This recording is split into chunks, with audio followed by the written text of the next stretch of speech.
Hi, podcast listeners. Today's episode is a best of compilation pulled from the Fine Homebuilding podcast archives. Thanks for listening. We'll be back next week with a brand new episode. Enjoy. This is Senior Editor Patrick McComb. I'm joined by Associate Editor Matt Milham and back Editorial Director Justin Fink. Hello, guys. All right, this is from Phil from Maryland, and I get the impression from his email that he's a contractor. So we installed 1,000 square feet of 5-inch red oak flooring in the kitchen, living room, dining area, and foyer in a hallway of this house they worked on. It was installed over 30-pound felt paper and was stapled every 8 inches.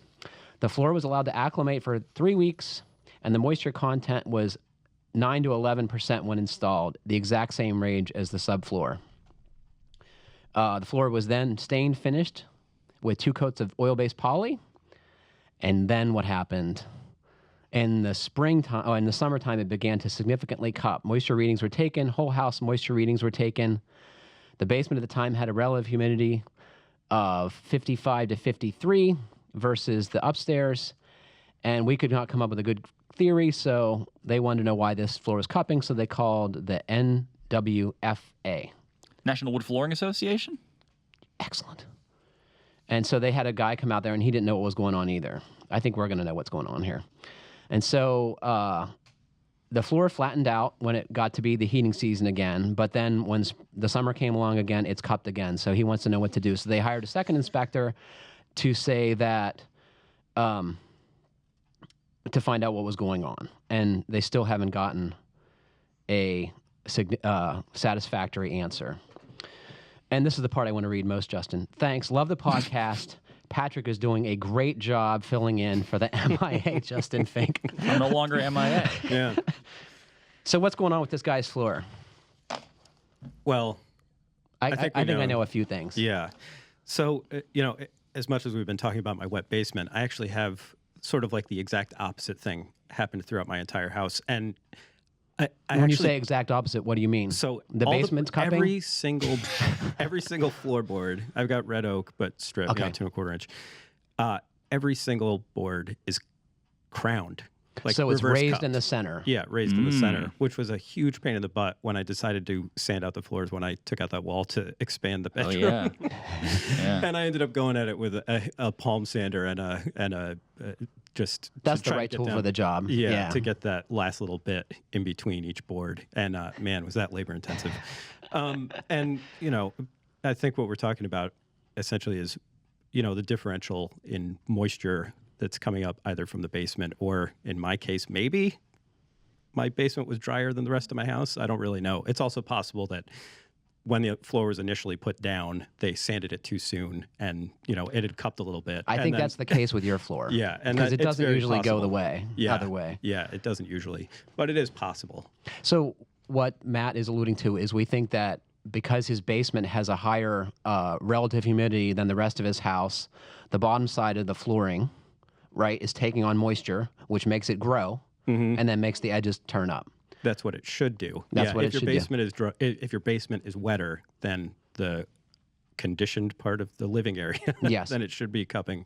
And I think the flooring was installed too wet to begin with. 12% is pretty high. The recommended is like 7.5% for wood floors to go in most of the country. It varies. Yeah, Maryland's really humid though. Well, this is also he says 1,000 square feet of red oak. It accumulated for 3 weeks, and he wrote accumulated. Sorry, acclimated for 3 weeks, and that the moisture content in the floor matched the moisture content in the house, which is fine. Like, you're supposed to let it acclimate. That's good.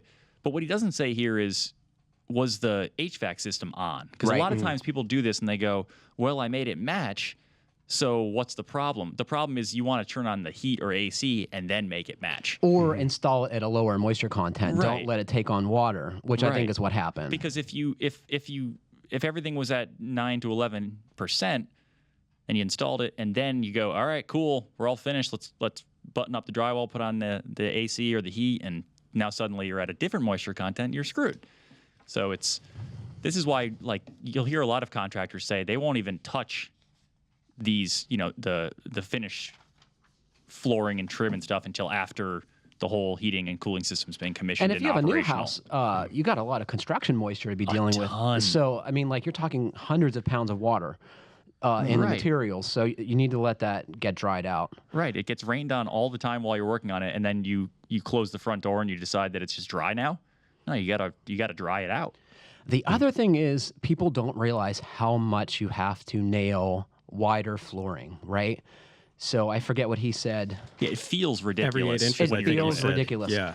So 8 inches is what you want to use for 2 1/4 inch flooring, right? So you want the same amount of nails for a square foot of 2-inch flooring that you would for 8-inch flooring, which means that when you start to get wider boards, their spacing has to get much tighter. And that would help restrain some of that movement potentially caused by the underside taking on water. So for a 5-inch red oak board, you should be stapling every 3 or 4 inches, according to Howard Brickman, who is the country's top consultant on wood flooring. Yeah. I met And Howard. so like that's and like I said, 6 to 8 inches for 2 1/4. 3-inch flooring should be every 5 or 6. 4-inch should be 4 inches. 5-inch should be 3 to 4 inches. 6-inch board should be every 3 inches. 7-inch boards every 2 to 3 inches. So that is a ton of stapling or fastening, and people just don't do it. So. Yeah. Also, the Hardwood Flooring Association, they also did say that there will be more cupping On wider- expected on wider boards, Sure. and they also mentioned that there'll be a difference if it's plain sawn versus Rift sawn. quarter yeah, sawn. Yeah. huge. I mean, the wider you go, the more you got to pick stable species, and you got to pick a stable cut of wood. I understand why people like the wide plank flooring, but I think it is inherently more problematic than narrower strips. Or get the wide plank, but then face nail it. I mean, that's why a lot of those old floors were done that way. Yeah. Because then it won't cup, and it looks good. Except you got like dust bunnies building up in the.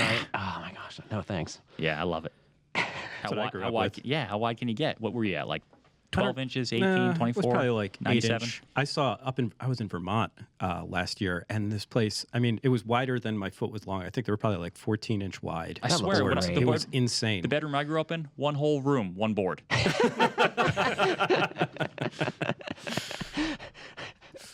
You never told us you grew up in a tree stump. Nah, yeah.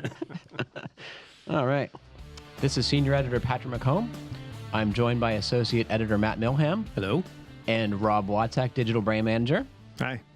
This question is from Michael Moran, maybe, of Annapolis, Maryland. And he writes, I live in a home that was built in 1984. I'm going to install vinyl siding on the house because the existing Western red cedar is becoming too much to maintain and keep looking good. The existing construction of the home is 2x6 framed walls with R19 batt insulation. The sheathing is 1-inch R-max with metal strapping used to cross-brace the corners, providing lateral support. On top of the R-max is 1x8 tongue and groove cedar. There is no rain screen behind the cedar, and neither is the R-max taped at the seams or sealed at the bottom or top plate. I've encountered some shrinkage of the cedar over the years, but cupping is very minimal. The finish has deteriorated and is now peeling. Since I plan on applying vinyl over the existing cedar, would it be best to apply a house wrap over the cedar? Also, from an insulation standpoint, is the insulated vinyl worth the extra cost in this particular case? Your expertise would be greatly appreciated. Who wants to start off there? I have one thing that I want to get to, but I'll wait. Well, I mean, there's a couple things, but I mean, I think probably the lack of a rain screen is probably what's largely contributing to this finish failing to begin with. So I think, I mean, before I went the route of Maybe vinyl, we should tell folks why you think that. Yeah. So the cedar, the siding isn't allowed to basically dry out from the back, and that's staying wet, and any moisture that's getting in there is trying to basically push back through the paint. And I think that is partly what's causing, the paint to delaminate or whatever finish is on there. So the water gets behind the siding, and then it wants to dry as a vapor, right? It wants to get out of there, but the paint is in the way, so it's pushing against the paint. And although latex paint is somewhat vapor permeable, Yeah. oil paint is not, largely, and even multiple layers of latex paint are comparatively impermeable. Yeah. But I don't know. I mean, you probably know better about. Well, so the thing is, the tough thing with retrofits is that, you're tempted to want to leave as much in place because of the labor and disposal costs and not having to start from scratch, because it's kind of like the difference between a new house and a retrofit is that in a new house, you spend a couple extra $1,000 to put the right materials in to make a better envelope and add a few flashing, make sure your flashing details are good. But in this case, you're basically trying to, layer all these different layers, and it starts to get really complicated in deciding what is going to work and what's not going to work. I mean, the one thing I was looking at the Vinyl Siding Institute, and they were talking about covering up, going over this wood. They say that you should have a water-resistive barrier underneath vinyl siding. And they say it's okay to fasten siding to cedar boards? Well, so the thing is, for fastening purposes, I think in most cases they want to see you getting right into the framing, right? Mm-hmm. Or solid sheathing. Yeah. Yeah. Although in my reading in the Vinyl Institute's instruction manual, I mean, obviously they say always defer to the particular manufacturer's instructions, and even the codes generally say that. So if you're working with a new material, rather than trying to write all that stuff into the code, they say refer to the manufacturer's manual unless something is actually conflicting with a very important detail in the code. Now, I had a similar kind of question that I posted on GBA about going over. I already have vinyl over cedar clapboards over the no sheathing on my old house. And, it was that way when I got there. And so ideally, I would love to add some rigid foam to the outside, and maybe that would mean pulling the vinyl off, put the foam on, put it back on. And on Green Building Advisor, everyone was pretty quick to point out that if you just do it that way, without removing the windows, without removing the old siding, your air sealing details are going to be really difficult to work with. Flashing your detail. flashing details are not going to be to the standard that you ideally should have them at, and that the more insulation and the more layers you add to an envelope, the more water sensitive you're also making that envelope, the less ability it's going to have to dry, especially if you're talking about putting vinyl siding on the outside. And so... Back up there. So why is the vinyl the problem, Rob? Well, I'm just because especially if he's putting the insulated one, which he was asking about, because you're reducing... You got another layer of an impermeable material that is making it harder for it to dry to the outside.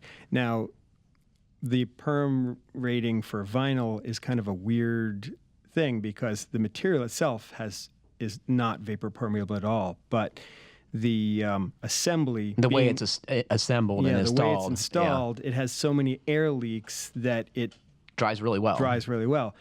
Except, and this is another thing I saw Martin Holliday mention, if you add the insulation to the back of that vinyl siding, you're creating less of an airspace, and you're also creating something that's going to block the heat transfer. So that's the part I wanted to answer right away about this is, so the insulated vinyl siding, to me, negates the best attribute of vinyl siding, which is its ability to dry. Sure. Now you put this foam layer back there, and interestingly, I actually have this material on my house. And what I find when I take it off to look at stuff or to do work is it's full of insects.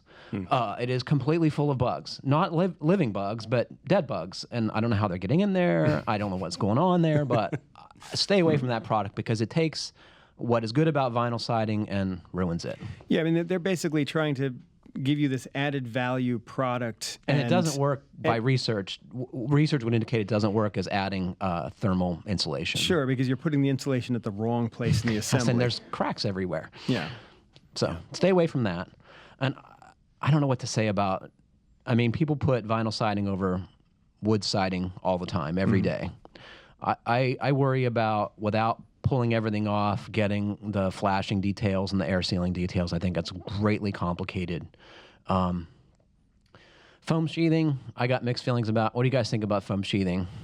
I've been out of the loop for a little while, and I know that it was just like in the green building or, energy efficiency community, it was like the thing to Exterior do. rigid foam, it's the only way to go. And then now we're starting to adopt materials that have been around forever in the commercial community, like the rigid rock wool, rigid mineral wool. I'm not sure that I can really answer that question right now. Go ahead, Matt. I don't know. I mean, I don't have a problem with this assembly from that aspect. I mean, I think it's fine to have that strapping and then have the rigid foam. I would have liked to have seen an air gap between that and The siding. And the siding. What about taping the seams? Yeah, I mean, that should have been done. Yeah, because the problem is you're going to have water getting through those seams into Right. the wall cavity. And so I that's think that's essentially no matter what functioning. you do, sir, Michael. Yeah. Tape the seams before you put vinyl siding over there if you can. Yeah, if you take that other The cedar siding off, if you take yeah. the cedar off. But yeah, because that's essentially functioning as his WRB. Yep. But I mean, part of his question is, do you put a WRB over this and basically create a sandwich of plastic with? and I mean, it seems like you have to because you don't really have a WRB there right Right. now. Yep. By the time you're done building out this, you're going to have to add to your trim, just so that you can get it proud of the vinyl So you're either itself. going to have to remove the windows, right, and reflash them and integrate them into the new drainage plane, or you're going to have to leave the windows in place and either pad out the casing for the additional wall thickness or add extension jambs or something on the outside with the windows there. And one of the things I saw in the stucco story I was just covering on Monday is that when the stucco is redone, oftentimes they leave the windows in place to save money. And oftentimes they have problems later on the road because they were either never done right at the first place or they had difficulty integrating a new WRB with the existing window flashings. So it's a hard thing to get right. I think somebody who is really conscientious potentially could, but it's hard. Yeah. Yeah, I mean, in a perfect world, you're finding a way to flash into the window openings, and that doesn't happen with the windows in place. And I'd posed that question I said about doing that similar kind of job to my house, and because I've got clapboards with no sheathing underneath them, they were saying, oh well, you're not going to get, your air barrier, and even just mounting everything would be difficult.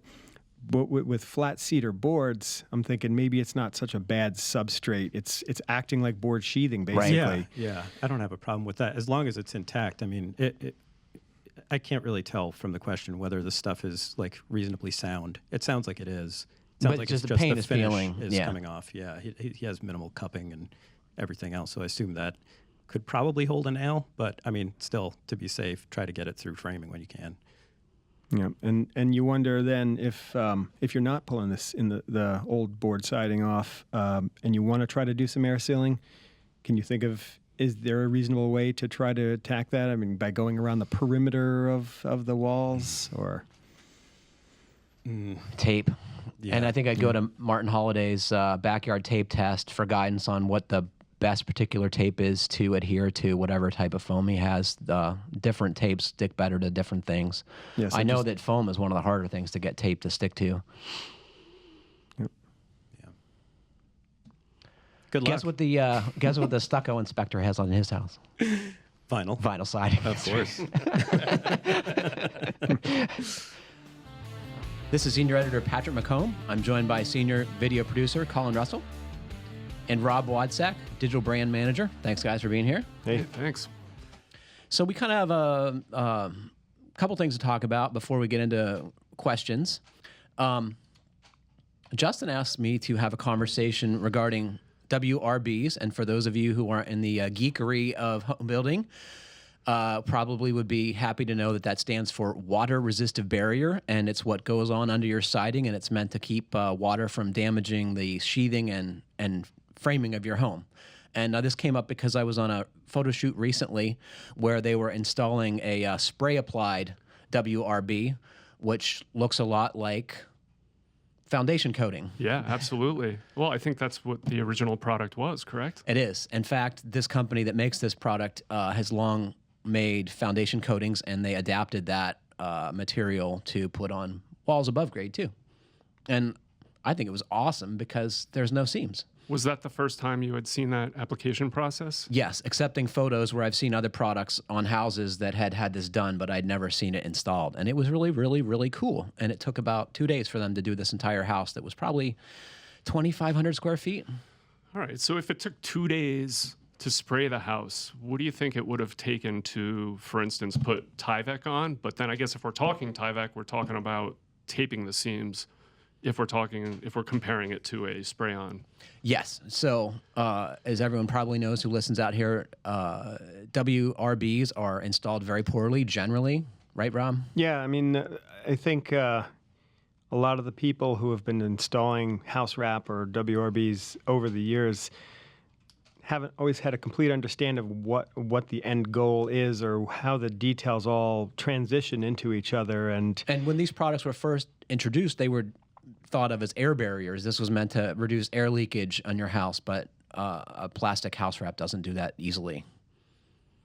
Yeah, no, I find it kind of interesting. I mean, we're excited to see this liquid applied WRB on a house project, and it seems like we're finally starting to get a lot of things that have been in the commercial and industrial world for decades trickle into the home building industry. And like another example is the rock wool exterior, semi-rigid insulation, which is a mineral wool exterior insulation, right?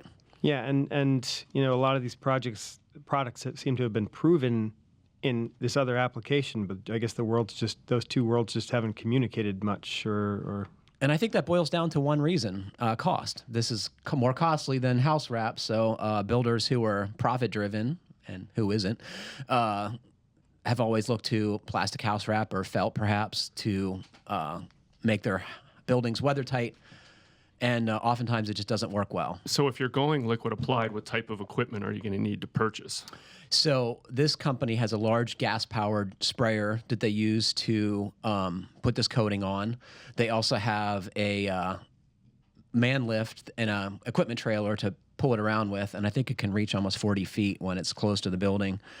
And aside from that, it's pretty simple. They carry like chip brushes with them, and this roll of joint fabric that they use to reinforce the panel seams, so the coating will remain intact with seasonal expansion and contraction. So every seam gets that. Every seam and every corner gets this treatment, and they also put customarily a head flashing above the rough opening, so that when the windows get installed, they can tuck the nailing fin under it, and it's nice. already pretty watertight without doing anything else. Sure. And the coating is compatible with virtually any flashing tape that you would use to cover the nailing fin or other penetrations. Wow. So what does that head flashing look like? Is it just a double layer piece of material? It's a piece of plastic that they first staple in position to hold it there in a bed of the coating, and then they put the joint tape on the top edge to integrate it into the rest of the weather barrier coating. It's really cool. I was very impressed, and compared to like the many seams in felt paper or the seams on house wrap and the fastening that's done poorly, and you guys see the results all the time, right? Well, I mean, one thing when we were discussing this earlier, when I first noticed you were covering that WRB project, you kept saying, "Oh, well, the cost. That's the reason why people don't do this, because of cost." But is it more cost effective than having to go back in and replace all the rotted wood underneath? Right, exactly. Yeah. Okay, but if you were doing it yourself, I mean, if I was going to WRB my house, I would tape it correctly. I would, shingle style. So, apples to apples. What are we talking about? So the cost analysis I did was like house wrap is just under about $1 a square foot to install correctly, use the tape, use the right fasteners with the right fastening schedule. And this is like $1.10 to $1.25, and it's done by a subcontractor. Huh. So, I mean, the one thing that you pointed out though is that they like to put it over plywood and not OSB. well, is that right? He said it's easier. The coating builds up more quickly than, especially with OSB, has a tendency to sink into the material because it's more porous. So it takes more of it to coat it to the, I think it's 15 mils they're aiming for. But they can also put this on gypsum sheathing, which, as you mentioned, is more common in commercial construction. So they can use it on OSB. They just like to do it on plywood better because it builds up more quickly. So I wonder, does it help with the air leakage at all? You ask such good questions. Yes. In fact, the reason that this builder adopted this product was more to satisfy the 2012 IRC, which requires air tightness testing. In our region, you have to be under 3 air changes per hour.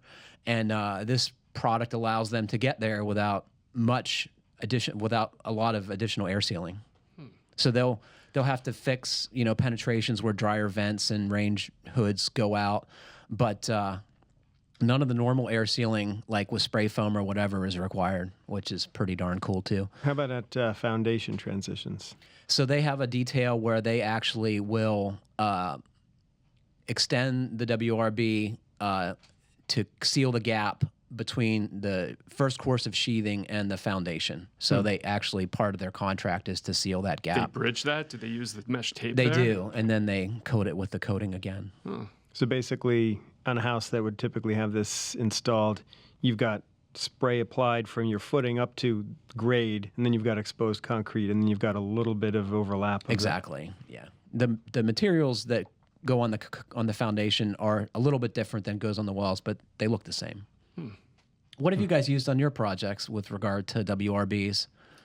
Well, it's been a long time since I've been working in the remodeling industry for on a professional level. So I have not been in that world since all the new stuff has come around. But on personal projects, I've basically done like what Colin was talking. If you're a homeowner doing a small project, a well-taped, lapped, carefully cut layer of one of the common house wrap materials. Yeah, I typically, in the past, used Tyvek, but on my last project, I used the zip system with their tape. So it's not exactly a WRB, but it's built into the system. But it is the WRB It too. is, Yeah. correct. So, so how does that stack up, for instance? Because Tyvek, which is sort of like the outer layer, the green or red part of the zip, I think that's the WRB portion. Like, so on a house that's going to be sprayed, you need the sheathing material. Now you spray it.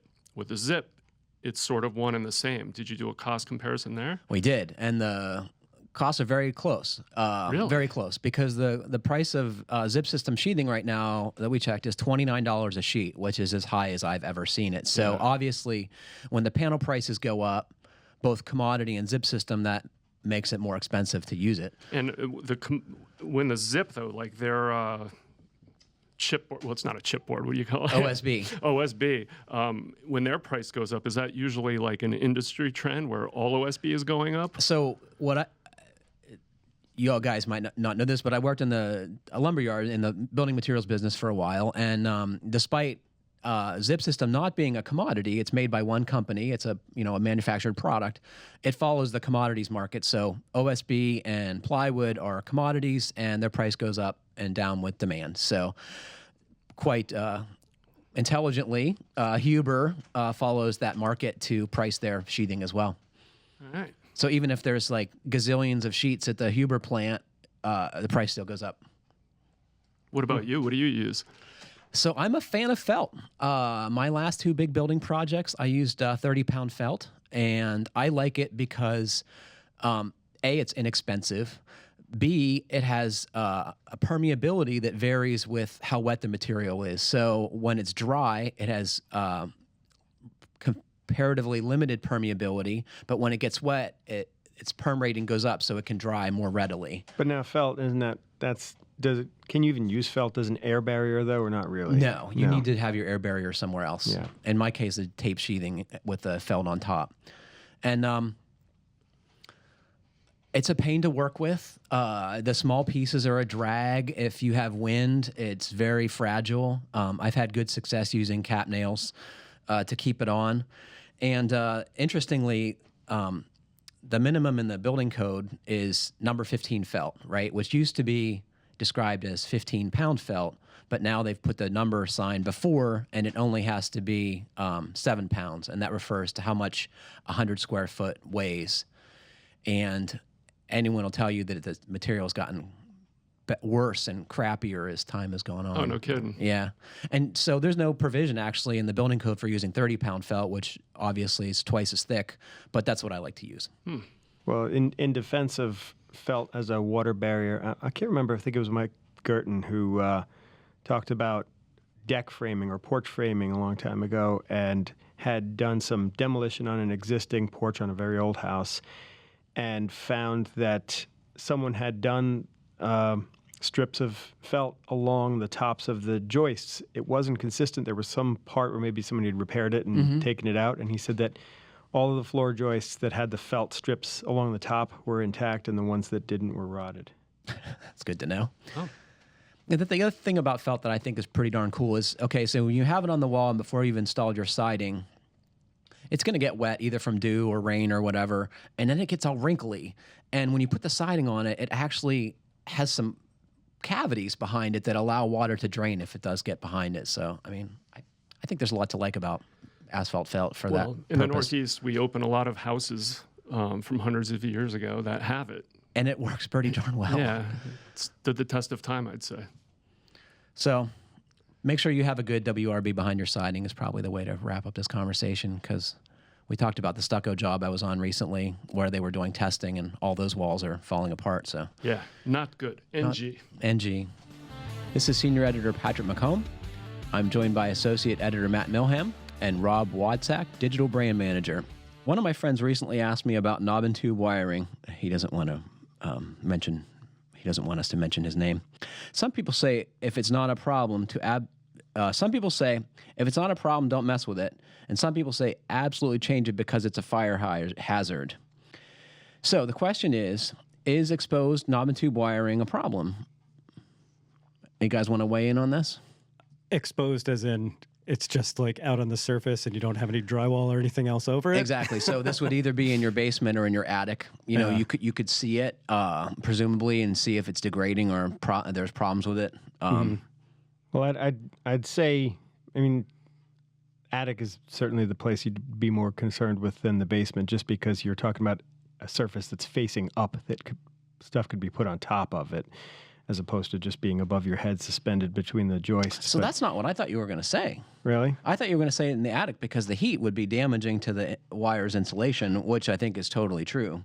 Well, what I meant by the attic, though, is that people are more tempted to either put stuff on top of it, especially if they're thinking about insulating. Oh, I see. Yes. Yeah. No. Yeah. So no, I think attic's definitely a bigger concern. But in fact, I don't have the number. You probably do, Patrick, because you're more of the code nerd than I am. But basically, the National Electric Code specifies that if there is knob and tube wiring and you are placing any loose fill, blown in, or spray applied insulation, that it needs to be removed. It can't be encased in that for fire hazard reasons. Yeah, because how it works is the individual conductors in knob and tube wiring can give off heat.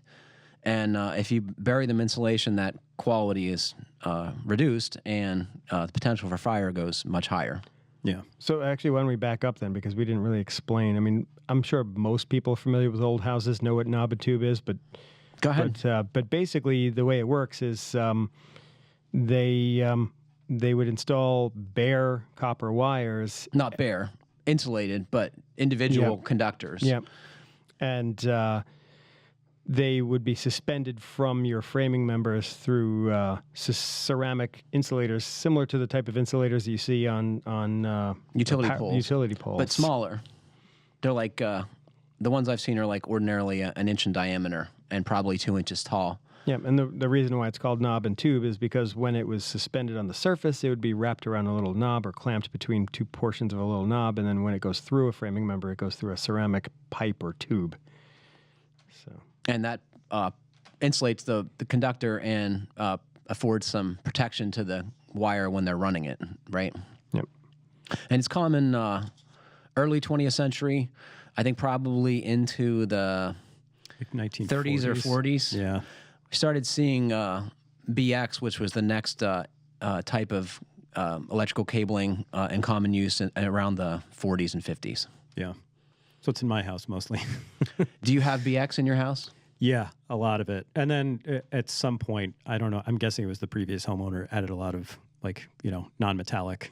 Yep. And, that's spliced in junction boxes and running out to all other kinds of places. So BX cable is more like modern non-metallic sheath cable in the fact that there are 2 or 3 conductors inside. Instead of a plastic, it has a metal jacket. And in many cases, the oldest stuff relied on the outer jacket as the ground. And that's a very unreliable ground. So it's good that that's gone away. Let's just say that. Yeah, as the spiral metal casing around the BX cables would start to rust, it basically, just like the problems people typically have in cars. When you get corrosion on the surfaces, you start losing your connection, and then you don't have a safe ground. And you have no ground at all with knob and tube. None at all. And so, just the tube. Yeah. So basically, what it comes down to is that, like you were saying when you started, some people say, yeah, it's okay if it's out of harm's way and it isn't disturbed and the insulation seems intact. But certainly if you have access to the wires in an attic or a basement and you're doing any kind of work around that area, it just seems like it's a good idea, even if it isn't code specified, code required, to just eliminate it. I mean, I'm having a new panel coming into my house, new service panel, and the electrician, he's like, well, we'll at least eliminate all the BX cables from the box itself.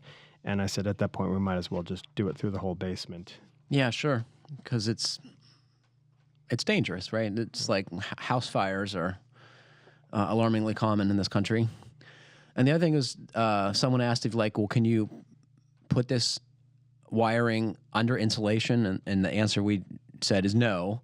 Other types of wiring are okay, but electricians and the code requires that you at least mark the locations of any junction boxes.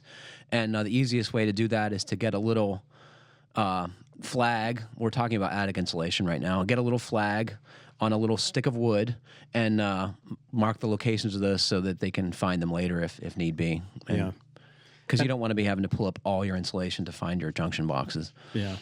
It's worth noting, though, that not every state necessarily has adopted every part of the electrical code. So I think California will let you put certain types of insulation, non-combustible insulation, in contact with knob and tube, but it has to meet, there has to be a whole bunch of other requirements too, but I don't have those all available in front of me, but I think the bottom line is if it's easy to remove, you probably should, because at this point it's more than 100 years old, and the insulation on wire has come a long way since then. It used to be fabric and rubber based, and if you've ever done any wiring with old wires, you know how easy it is to damage that insulation, and then you have exposed conductors, and that's how fires start. Yeah, just try to bend that wire a little bit. That thing will probably crack. Exactly. The insulation breaks right off. Yep.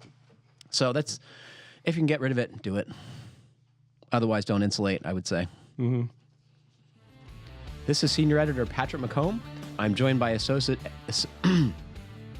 Editor Matt Milham. Hello. And Rob Watzak, Digital Brand Manager. Hey. Hi, guys. I'm a Catholic priest in the Port St. Joe and Mexico Beach area of Florida. So you guys know what happened in this area very recently. We just went through Hurricane Michael, if you didn't know, which caused serious damage to many homes and other structures. Some was due to storm surge and fallen trees, as was the case in Port St. Joe. Some buildings were damaged due to intense winds and storm surge, as was the case in Mexico Beach. One of my churches, Our Lady of Guadalupe in Mexico Beach, had the roof completely cave in and had a wall fall down. And we have some pictures here. Interestingly, at least one building in the area survived, apparently unscathed. And if you all out there want to check this out further, there's a New York Times story. Among the ruins of Mexico Beach stands one house built for the big one, and it's fascinating reading if you're into this kind of stuff. I know you all are most familiar with building codes for the Northeast, but I would love to hear you all discuss what goes into making a building hurricane resistant and why they work. Love the podcast. God bless. Father Chris Winklejohn of St. Joseph Catholic Church and Our Lady of Guadalupe Mission, Port St. Joe, Florida. And this could be none more of a timely question. I know that's bad English, but right. Certainly. I mean, he mentions that we might have different concerns up here, but really these hurricanes travel all the way up the coast. And We so, had Sandy, right? And that decimated many homes in our area. And here's the house that, oh, that's this church, right? Yeah. Is that a Sebring? Crushed Sebring? And this is the house that Father is talking about here. Yeah. And you know more about this house than I do. I know a little bit about it. I don't know a ton about it, but I know. So this thing has basically concrete columns that go about 28 feet below grade. What? Yeah, they go way deep. They're 40 feet long total, so the house is elevated way above the ground. And there's just miles of rebar, they say, in this thing. It's got impact-resistant windows. I think the windows can take a 4-pound projectile at 140 miles an hour without shattering.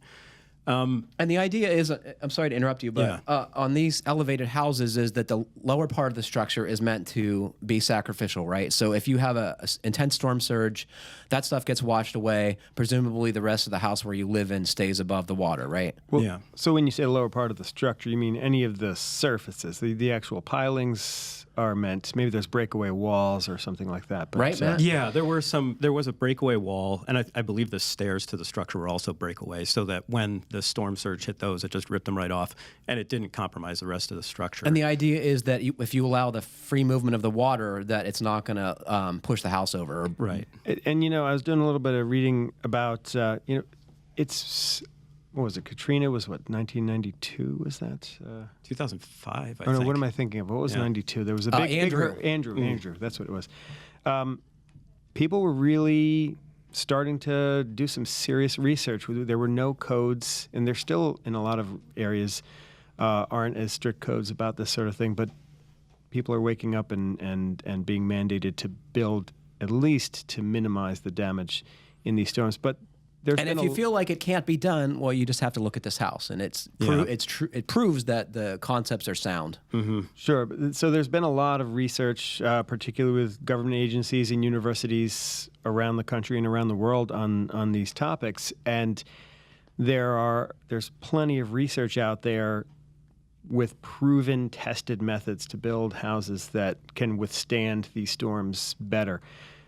The tough question is, what's the balance of cost versus Potential risk. potential risk. So a house like this, the one in the New York Times article, the average person isn't going to invest that much money because they're going to think, well, I've got insurance on the house that'll cover some of it. So maybe you have to sort of look at your financial situation and your risk of where you are and strike a balance between how much damage it's going to do to the house and how much it's going to cost you out of pocket. So you did some research, Matt. What this project cost as a premium versus the homes built all around it. Right. So it was about twice as much per square foot to build this house.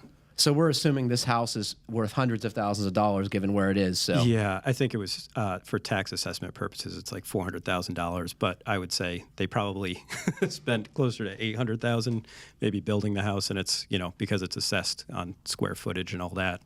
So that's probably the difficulty for folks is when the house is finished, it needs to appraise for a certain value, and if you spend twice as much as what it's valued at, like, where's that money come from? Right. Yeah. I think I read something. I think that a house that has all these hurricane protection measures built in it will sell for more, but it's not significantly more. It's not twice as much. It's like 7%.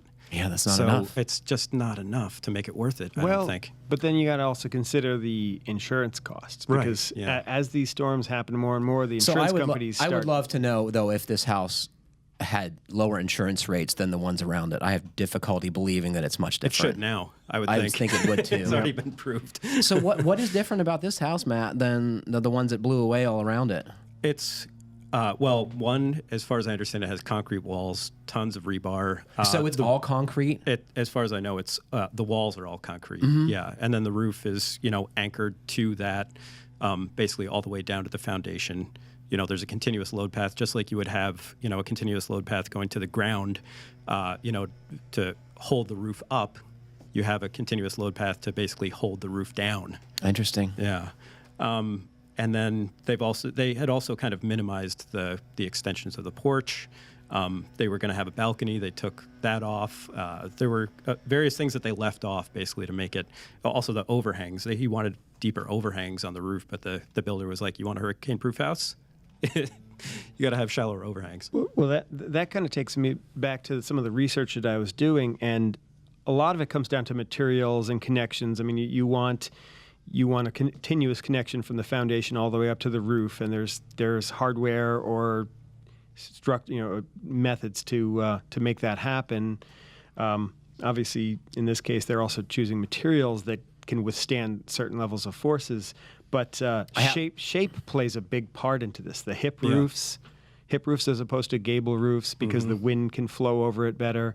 And what you were saying, Patrick, earlier about the space underneath, in a lot of these designs, that's also for wind, not just for water, so that the wind will actually flow around the house and not create these pressure differentials that end up blowing the roofs off of the houses. So that's something we should tell folks. One of the greatest impacts on whether a house will survive a high wind event, whether it's a hurricane or a tornado, what have you, is the windows and doors need to remain intact. And if there's a failure, if there's a breach in the building envelope, it gets pressurized and they literally blow apart. Yeah, they that's blow when up. the roof comes off, Yeah. like immediately. The door blows in, the roof is gone like a second later. So key to the survivability of these kind of storms is having windows and doors that are super sturdy. Or shutters. Or this structure seems to have both. Yeah. What else is key to having your structure survive one of these events? I'm sure there's a lot Luck. more. Yeah, luck. But I mean, in addition to the shape, I mean, I read some stuff about like the shape of those pilings. These are just square. Yeah. But if they're round or triangular, and the point of that triangle is facing toward the surf, then that can also help direct water away.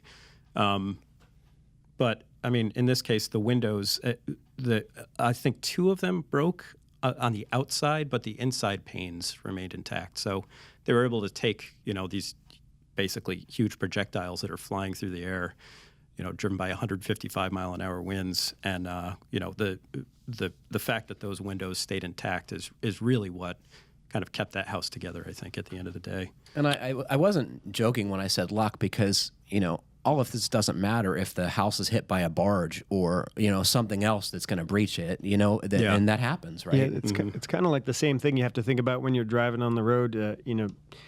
I'm a safe driver, I think, but it's the things that are going to hit you that are the problem. Yeah. And then that's the same in this. What is it, a 2x4 going, I forget how fast. 70 miles an hour, right? Can go.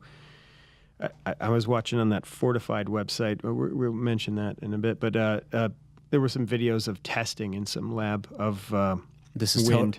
Totally worth watching. I showed it to Matt this morning. We definitely have to put a link to that on the website. But it's this giant, what looks like an airplane hangar that I can't even imagine how big the fan is. They don't show it in the videos, and they're going from 45 up to 140 miles per hour winds against some mocked up houses, and showing the difference of structures and how they behave. So this Insurance Institute for Business and Home Safety tests building assemblies for perhaps the very selfish reason that insurance companies are trying to minimize their losses, but it has the added benefit of saving lives and property. So they build houses in this big warehouse, and then they try and blow them down.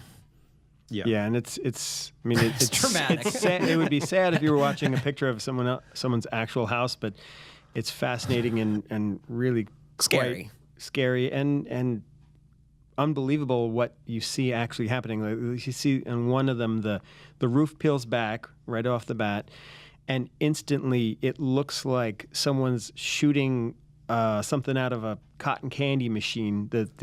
All the fiberglass just vaporizes and starts flying through the air.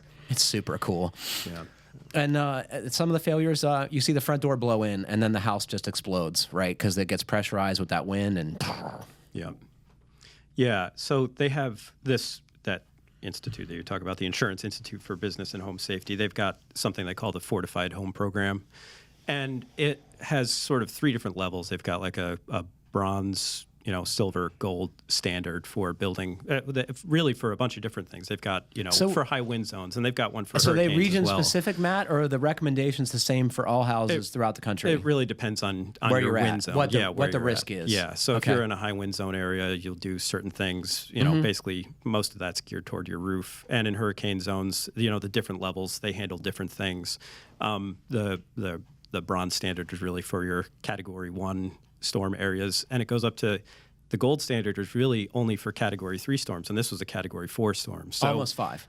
Almost 5, Yeah. exactly. So whether or not these things, these measures in fortified home would have saved one of those houses is, maybe a little bit questionable, but it's a lot less expensive. I think if you go with their gold standard, it'll add probably about $30,000 to. That's what they say. That's what they say, yeah, to the cost of a house. And one thing they point out, and a lot of other government agencies and people testing this stuff point out, is that the goal is not always to save the entire house, but to minimize the damage, to minimize the cost of the damage. So some of these programs have recommendations that are really primarily focused on retaining the roof and minimizing water intrusion. And it's easy stuff, right? Yeah. Comparatively. Yeah, I mean, a lot of these things, really, even for the Category 1 hurricanes, a lot of it is like bolstering, like doing things to strengthen gable end walls. So, to me right there, that says don't have gable end walls. Yeah, build right. a hip roof. Yeah. If you live in a high wind zone, build a hip roof. It'll last. After Andrew, I got a job at Pittsburgh Habitat for Humanity, and because of the monumental destruction of Miami area, Homestead, Florida, after Andrew, the Habitat down there had this giant infusion of cash, right, to rebuild structures, and nearly all of so I went down there as part of a group from Pittsburgh to learn how to gear up for a much bigger building, like as far as scale, like going from a dozen homes a year to hundreds. And so we went down there to learn that stuff and then help out on the building. And nearly all of these very modest homes had hip roofs for that very reason. Mm-hmm. And tons of metal connectors to do what you describe, which is to keep the load path consistent, so in the high winds that the house stays stuck to the foundation. Yeah, because instead of being a compression path, that's a tension path. Yeah. So you need connectors that can And withstand steel. tons of of uplift. Well, one thing we pointed out earlier in those talking about those videos of those houses being tested is a lot of those houses, especially down in Florida and the Gulf Coast region, have these very flimsy porch roofs attached to them because they don't have to worry about snow loads, and as long as they don't have a major wind event, they're fine. The rain's not going to hurt Yeah. it. But depending on how those things are braced and how they are attached to the house can have a big effect on how the house itself survives, because there was one that they had firmly attached it to the house, to the sheathing, and not firmly attached the posts to the ground, and it literally acted like a can opener, and it acted like a kite and lifted the roof sheathing right off of the house. Yeah.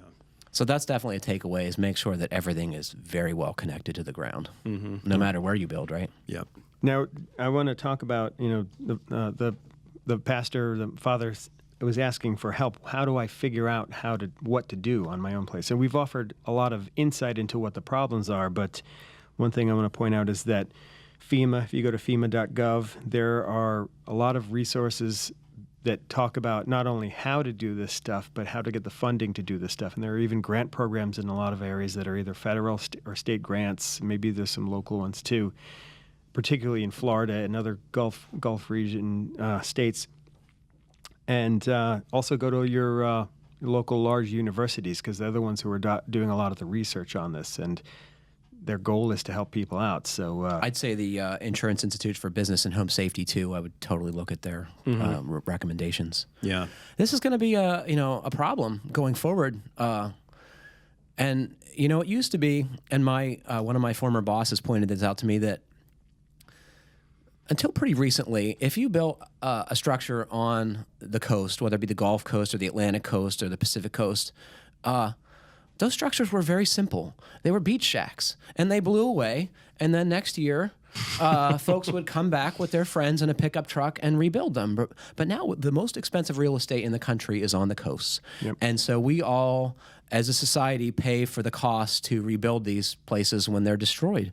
And I'm not saying that people shouldn't live on the coast, but we got to do a better job of making the structures survive these storms, because the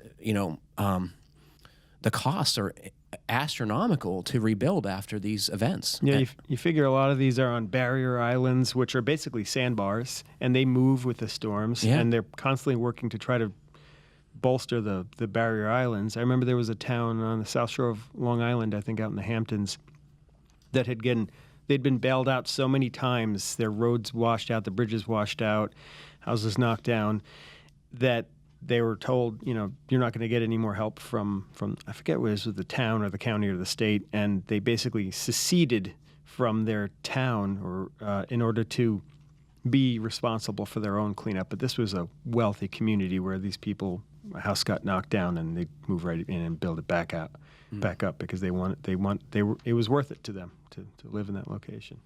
I also went down to the Gulf Coast after Katrina a year later to survey the reconstruction effort for the magazine I was working at the time. And